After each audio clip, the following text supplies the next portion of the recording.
to move at all? No, I mean, we've been pushing and pushing for more space in this building. But there's pushback from college. We have to show that the space is being used appropriately, and I think partly because of the working arrangements, not that many people necessarily come in. And so if we're not showing use of the building, then college is less likely to give us more rooms. So as the school expands and we get more staff, it means that we tend to be a bit more squashed. I'm pretty lucky that I just share with one person. There are some offices where there are 4 people and they sharing the space, and some offices where there's even more. Something else I was going to say and I forgot. Carry on, maybe I'll remember. No worries, we can go back to that if you remember.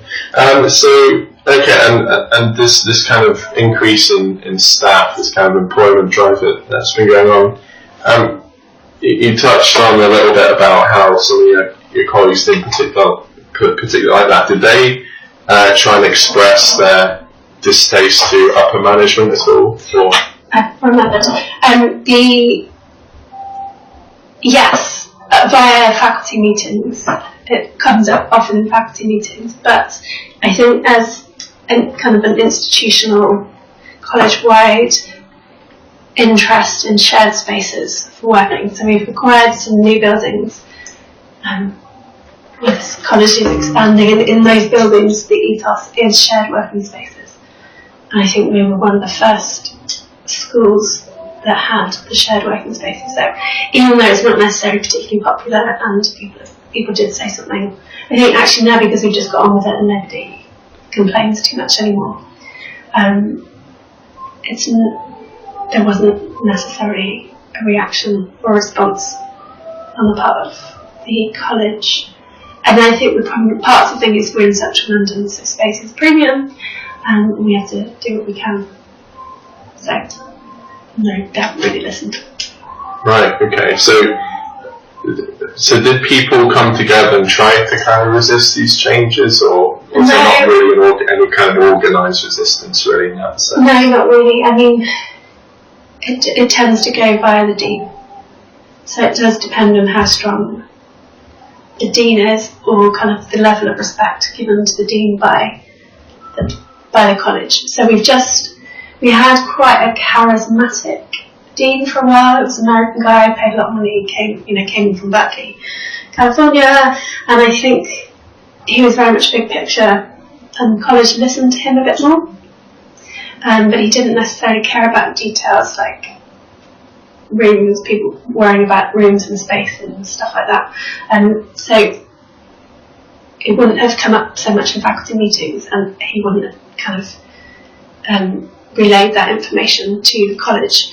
We then had an interim dean. He was much more about the details, much more understanding of these sorts of things, and would write formal letters and register formal kind of, not complaints, but issues with the senior administration on behalf of the faculty, and sometimes faculty would be involved in the writing of those letters, but because he was interim, not the same big flashy name, they didn't particularly respond or listen to him.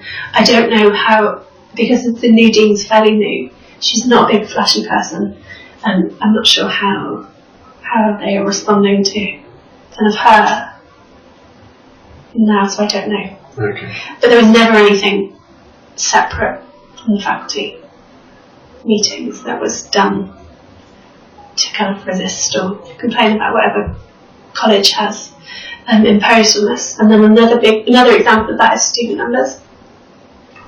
So we've kind of been consistently saying we've got too many students, and because the law school is very profitable, they want more students, and even though I think promises have been made about capping our student numbers this year, at the time when more places were offered in August than had it been agreed, and so actually there's nothing you can do once the places have been offered, even though there'd been an agreement not to allow certain numbers of students, beyond a certain number of students. College went ahead, or the central admission students went ahead and increased student numbers. without anyone's permission.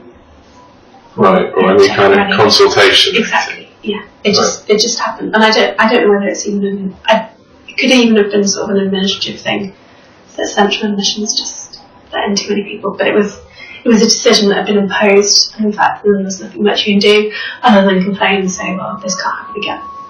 And is that a reflection of the way that senior leadership kind of goes about its business in terms of when it's trying to implement new change programs and things like that? I think so. Yeah, I think so. So we had this big problem with space and not enough space for academics, and there were some various office spaces on the first floor, which we had thought we would be able to use either for offices or teaching spaces, and some official, I don't know,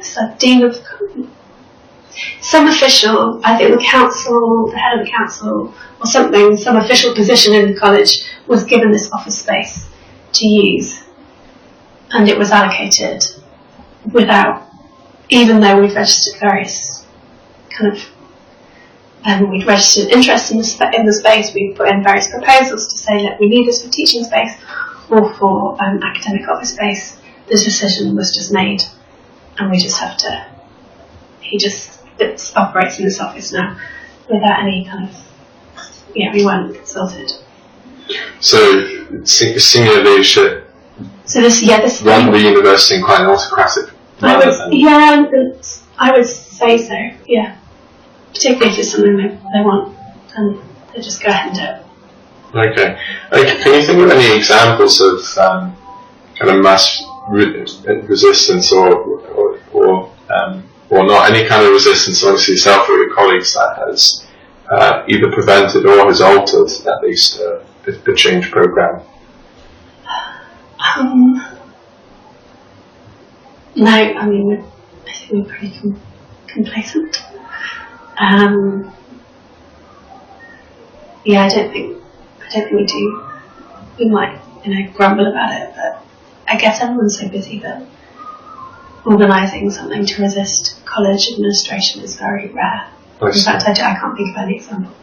And I know that so we have the college central kind of college administration, and there's internal law school kind of the executive deans and then vice deans.